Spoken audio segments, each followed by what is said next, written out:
il ne touche pas la peau, donc après, c'est pas que c'est tout lisse, c'est pas lisse du tout. Ça fait comme ça, c'est bien. Maintenant, au niveau du crâne, cette région-là, par exemple, tout ça, on peut enlever les cheveux totalement, comme on veut. Chaque 2 cheveux qu'on coupe ici, c'est comme si on a mangé une quantité de porc qui, à l'époque du temps, nécessitait 39 coups, d'accord? Chez les Saradim, on ne portait pas des péotes comme ça, d'accord? Mais beaucoup prenaient comme ça et derrière l'oreille, ils mettaient. Le Ben Ishraï faisait comme ça.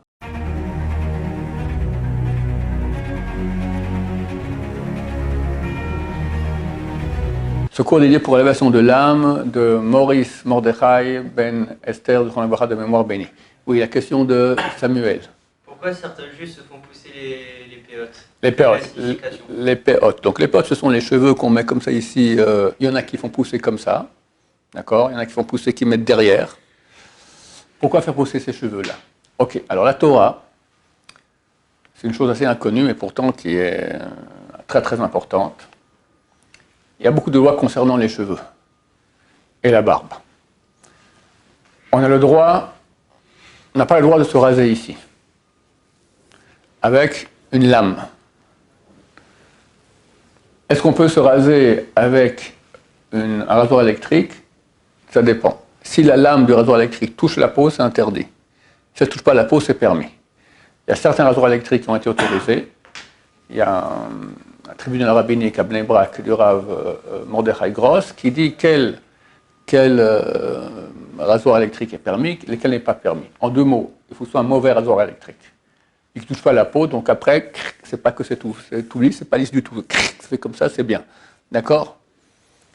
Si on veut vraiment avoir la peau lisse, le seul moyen qui est permis par la Torah, c'est utiliser une crème dépilatoire, comme faisaient nos ancêtres. Nos ancêtres, il y a beaucoup qui n'avaient pas de barbe, mais mettez la crème dépilatoire comme ça. Ça abîme pas la peau? Pardon? Ça abîme pas la peau? J'ignore, jamais utilisé, mais j'imagine que c'est fait intelligemment. D'accord? Je ne pense pas que ça abîme, à moins que quelqu'un ait une peau trop sensible, mais normalement ça devrait marcher. Attends, même aussi quand on enlève les poils avec la crème dépilatoire, il ne faut pas prendre quelque chose qui soit fin comme un couteau ou une carte bancaire, d'accord, faire comme ça. On dit que c'est un peu trop fin. Il faut quelque chose de plus gros, comme une règle, quelque chose comme ça, d'accord, un carré, d'accord. Pas que ce soit que ça ressemble à un couteau qui enlève les poils de la joue. Attends, au niveau du crâne, cette région-là, par exemple, tout ça, on peut enlever les cheveux totalement, comme on veut, crème, rasoir, lame électrique, tout ce que tu veux, aucun problème. Et reste la question. Il y a une partie ici, qu'on appelle les tempes, c'est pas tout à fait les tempes, dans lesquelles il est obligatoire de laisser des cheveux au moins 5 mm. 1/2 centimètre. On peut couper le reste du cheveu comme on veut. Ciseaux, tondeuse, il n'y a aucun problème. Mais il faut laisser dans cette région des cheveux, combien? Au moins 5 mm par cheveu. Faire attention, il y a un élève ici, je l'ai dit plusieurs fois, hier, je crois qu'hier, il m'a dit, voilà, cette fois, j'ai laissé, d'accord? Mais chaque fois qu'il se coupait les cheveux, il laissait les cheveux ici, mais ici, il rasait vraiment beaucoup moins. 1 mm, 2 mm, complètement interdit. Chaque 2 cheveux qu'on coupe ici, c'est comme si on a mangé une quantité de porc qui, à l'époque du temps, nécessitait 39 coups, d'accord? Alors, il y a quelqu'un qui fait bzzz comme la tondeuse, et il a un sanglier ici, et 2 sangliers. Il se balade avec 2 sangliers toute la journée comme ça. Terrible. Donc, bien faire attention à cela. Maintenant, la région où on doit laisser ces cheveux-là 5 mm, elle va depuis où à où? Alors, il faut voir qu'ici, dans le front, chacun de nous, il y a ici un angle.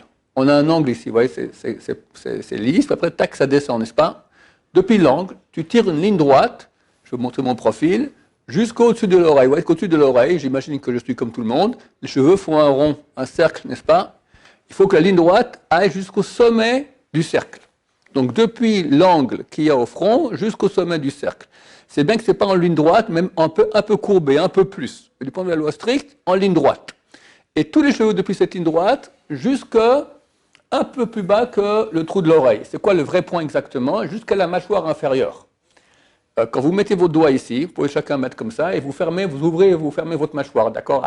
Comme ça, vous verrez que ça ne bouge pas. Puis à un moment, quand vous baissez le doigt, ça se met à bouger. Quand ça se met à bouger, ça veut dire que ce n'est plus le maxillaire supérieur, c'est le maxillaire inférieur. Dès ce moment-là où ça bouge, là on peut couper. Au-dessus, on ne veut pas couper. Ça fait environ un peu au-dessous du trou de l'oreille. D'accord? Chez les gens normaux, il y en a qui ont des trous un peu plus haut, un peu plus bas. D'accord? Mais comme je dis, c'est le maxillaire supérieur, il ne faut pas couper. Maxillaire inférieur, on peut couper. Toute cette région-là, il faut absolument que les cheveux soient présents. Maintenant, il y a certaines communautés, pour bien montrer qu'ils font la mitzvah comme il se doit bien, alors non seulement ils laissent 5 mm comme la loi l'exige, mais ils font plus. Alors, il y en a qui mettent un peu, par exemple, chez les Saradim, on ne portait pas des péotes comme ça, d'accord? Mais beaucoup prenaient comme ça et derrière l'oreille ils mettaient. Le Ben Ishra, il faisait comme ça, d'accord? Beaucoup de Baba Saleh, j'ai vu des photos, d'accord? Ils mettaient comme ça, un peu, comme les cheveux prenaient, ils mettaient derrière l'oreille. Les chassidim, eux, ils font des longues comme ça, d'accord? Aucun problème. Tout cela est cachère, chacun il fait comme il veut, c'est pas du tout obligatoire, c'est une mesure de piété pour montrer qu'on fait bien la mitzvah de laisser 5 mm. Ce qu'on doit faire très attention, c'est de ne pas couper moins de 5 mm. Est-ce que vous me posez la question, alors, pourquoi dans cette région, oui, les cheveux, et ici, par exemple, le crâne, on peut tout raser? À quoi ça correspond? Il faut savoir une chose super basique qui est en fait toute la Torah, d'accord? La Torah demande à l'être humain de faire des actions sur son corps, avec son corps. Mais le corps, c'est rien. Le corps, c'est un morceau de chair. Qu'est-ce que ça fait à Hachem si je prends maintenant un cube de cuir, d'accord, que je mets sur le bras? Qu'est-ce que ça fait si maintenant, voilà, je coupe un peu de cheveux avec une lame, ou je laisse ici des cheveux? Qu'est-ce que ça change? Il faut savoir que notre corps physique correspond à nous. Nous, ce n'est pas notre corps. Nous, c'est une réalité spirituelle. T'es pas de la chair, t'es pas du cheveu, t'es pas de la gélatine, t'es pas un corps, tu as un corps. Chose que beaucoup de gens ne savent pas. Beaucoup de gens vivent croyant qu'il dit j'ai faim. C'est pas j'ai faim, mon corps a faim. D'accord? Toi, t'as pas faim, toi, tu es une âme. D'accord? Une âme n'a jamais faim. J'ai envie. Ton corps a envie. Alors on s'habitue à croire que le corps c'est moi. D'accord? Mais ça n'a rien à voir. Dans ce corps spirituel qui est moi, il est créé à l'image de Dieu. C'est pas tout à fait précis. Il est créé à l'image. C'est écrit comme ça, mais ça veut dire qu'il est créé comment dire, il y a une réalité spirituelle de monde qui agissent entre Dieu et nous. Et ce monde, c'est un monde très très complexe, spirituel, il est en forme de corps d'être humain.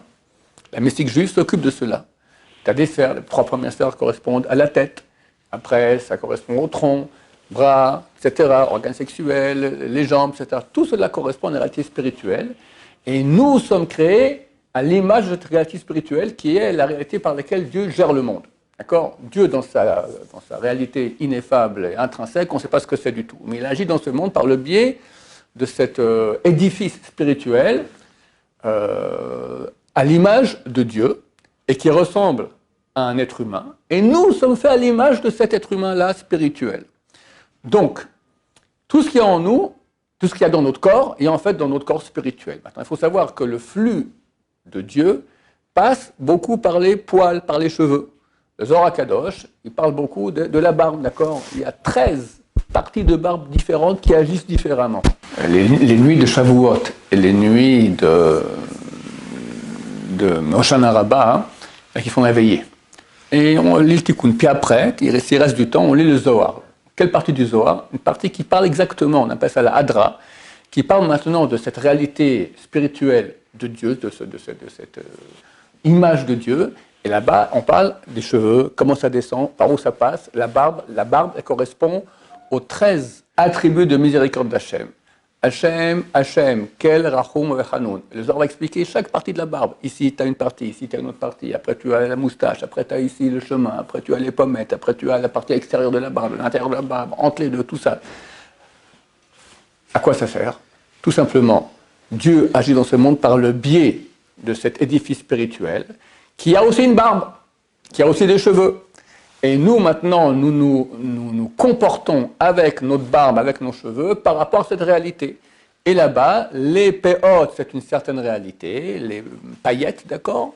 Et le crâne, c'est une autre réalité. Et c'est pour cela qu'en fonction de la réalité spirituelle, kabbalistique, à laquelle correspondent ces cheveux, ici, il y a une partie où on peut, oui, raser, une partie qu'on ne peut pas raser. Par exemple, tous les cheveux, d'accord, à part ces régions-là, correspondent au dinim, à la rigueur céleste. Et c'est bien de les couper. Quelqu'un, quand il coupe les cheveux, il doit penser, il y a 15 mitzvot qu'on fait quand on se coupe les cheveux. Je les donne rapidement, d'accord? D'abord, il y a 5 points de la barbe qu'il ne faut pas raser avec la lame. Chaque fois, c'est une mitzvah de la Torah. Donc, il faut penser, je suis en train de ne pas couper à la lame les 5 parties de la barbe. Après, il y a les péotes, 1 et 2 mitzvot. Ensuite, il y a 3 mitzvot de ne pas se couper les cheveux comme les punks. Non, ce n'est pas marqué punk. Comme les non-juifs. Mais un non-juif qui se coupe les cheveux normal, ça va. Mais comme un punk, d'accord, un machin comme ça, un truc tordu, ça, c'est interdit de la Torah. Ensuite, il faut payer, il y a 2 mitzvot, de payer, si tu vas chez le coiffeur, d'accord, le payer à la fin, le même jour qu'il t'a pas avant, le même jour qu'il t'a fait, il faut le payer à la fin. Ensuite, c'est pour Shabbat, on fait l'Ervot Shabbat Kodesh. Ensuite, il y a une mitzvah de, comme je dis après la Kabbalah, qu'on enlève les dinim, on enlève les forces rigueur. La rigueur céleste, c'est ce qui nous amène tous les malheurs sur nous, d'accord. Quand on enlève les cheveux, il faut penser qu'on enlève les forces de rigueur. Si quelqu'un rêve de quelqu'un d'autre, de lui-même avec les cheveux longs, c'est pas un bon rêve. S'il rêve qu'on lui coupe les cheveux ou qu'on coupe les cheveux à quelqu'un d'autre, c'est un très bon rêve. Les cheveux égalent les forces de rigueur. Donc nous, on coupe. Voilà, tu verras d'ailleurs chez les goïms, au contraire, ils laissent longs les cheveux derrière, parce que ils proviennent du côté négatif. Quelqu'un qui fait le chouva, d'accord, il n'est pas religieux, il a tout le cheveu derrière, qu'est-ce qu'il fait? Il coupe tout, après il met tout devant, la barbiche, d'accord. Au contraire, la barbe, c'est un flux positif. Les cheveux, c'est un négatif. C'est pour ça qu'il est bien de garder la barbe. Ce n'est pas obligatoire. Mais après la Kabbalah a vu que chacun des poils correspond à un tuyau par lequel Dieu amène le chesed, la bonté dans le monde. Ce n'est pas bien de couper les cheveux de la barbe. Il y a divergence d'opinion. L'école Baba Saleh, elle dit rien, tu touches jamais la barbe. L'école Ben Ishra, elle dit tu peux tailler comme tu veux. Ce qu'il faut, c'est pas déraciner. Pour cela que la crème dépilatoire pour la Kabbalah, c'est pas bien. Parce que dans la crème dépilatoire, tu enlèves le cheveu, tu le déracines, c'est pas bien. Mais c'est permis. Du point de vue de la loi stricte, c'est permis. D'après la Kabbalah, c'est déconseillé. Votre Hachem, qu'on ait tous les cheveux bien comme il faut et que Dieu amène par tous ces tuyaux de chassadim beaucoup de bien sur nous. Amen, amen. Oui, Samuel, c'est une question. On a parlé de la barbe et des cheveux, mais qu'en est-il des sourcils? Les sourcils. Alors, il y a un autre problème avec les sourcils. À l'intérieur de la Torah, de ne pas porter des habits de femme. Je mets une perruque, je mets une robe, interdit de la Torah. Et une femme ne peut pas porter des habits d'homme. Attends, ce n'est pas que les habits, c'est toutes les coutumes féminines. Un type qui commence à se maquiller, ou met des boucles d'oreilles, d'accord? Un collier de femme, d'accord? Un collier d'homme, ça va. Des bracelets d'homme, des bagues d'homme, ça va. Et quand c'est quelque chose de femme, ça ne va pas. Un temps, par exemple, dans le monde des yeshivot, ça n'existait pas les parfums. Quelqu'un met du parfum, c'était interdit parce que c'était une coutume féminine. Aujourd'hui, c'est commencé à entrer. Il y a des parfums hommes, etc. Et vu que c'est masculin, ça va. Le Shulchan Aruch, il dit qu'on n'a pas le droit de se regarder dans une glace, dans un miroir. Celui qui fait ça, il fait un interdit de la Torah comme manger du porc. C'est fini. Parce qu'aujourd'hui, tous les hommes se regardent dans le miroir. C'est pas pour ça que c'est pas une coutume féminine. À l'époque, il y a 500 ans, quand le Shulchan Aruch a été écrit, c'était une coutume féminine. Moi, je pose la question à un grand rabbin il y a 30 ans, il m'a dit, les gens de l'étranger, ils peuvent. Les gens en Israël, non. Alors, il y a 30 ans en Israël, on ne se regardait pas dans la glace. Qu'est-ce que c'est cette manière-là? Ou bien, si oui, le strict nécessaire, ce qu'il faut, mais pas, je suis beau, je suis bien, je suis comme une femme. Une femme, elle se regarde il n'y a rien qu'une femme connaît mieux que son visage, d'accord? Un homme, ça ne doit pas être comme ça. Maintenant, enlever, arranger les sourcils, c'est une coutume féminine. Ici, il y en a qui ne supportent pas d'avoir de cheveux entre les deux, ou on va enlever, elle a trop de cheveux dans le sourcil, on va l'arranger. C'est une coutume féminine. Certains poskim vont lui dire, si quelqu'un il est extrêmement gêné de sortir comme ça, il a honte, d'accord, c'est plus maintenant qu'il veut arranger. C'est comme s'il a une grosse verrue ici, on enlève la verrue. On peut, on ne va pas être obligé d'avoir une grosse verrue, on peut l'enlever. Si c'est quelqu'un à ce point-là, c'est insupportable pour lui d'avoir ici, je ne sais pas d'où ça vient cette bêtise à mon avis, d'accord, qu'il a des cheveux ici aussi, il ne peut pas supporter ça, c'est comme si il y a un gros comme ça sur la joue, ok, il peut l'enlever.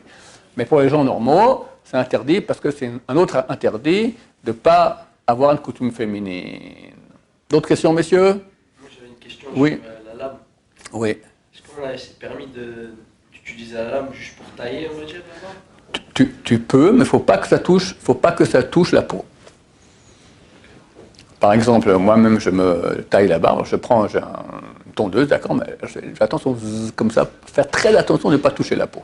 C'est plus au niveau genre des joues ici. Ouais. Et genre en dessous, on va dire. Toute la région là, on ne sait pas exactement, il y a 5 parties, d'accord, on ne sait pas où elles sont, vu qu'on ne sait pas, on ne touche rien. Si on touche, alors tu prends sans toucher la peau ou avec un sabot. Avec un sabot, tu peux y aller comme tu veux. Qu'est-ce qu'il faut faire des poils qui tombent? Est-ce qu'on les met dans un Les poils qui tombent, je sais pas, il y en a qui mettent dans le livre, c'est dégueulasse, d'accord. Ils tombent à la poubelle. Il n'y a pas de. C'est pas comme les ongles, qu'il faut enterrer ou brûler ou mettre à la poubelle, mettre dans les toilettes. Les cheveux, il n'y a aucun problème. Baruch Adonai, l'olam, amen, amen.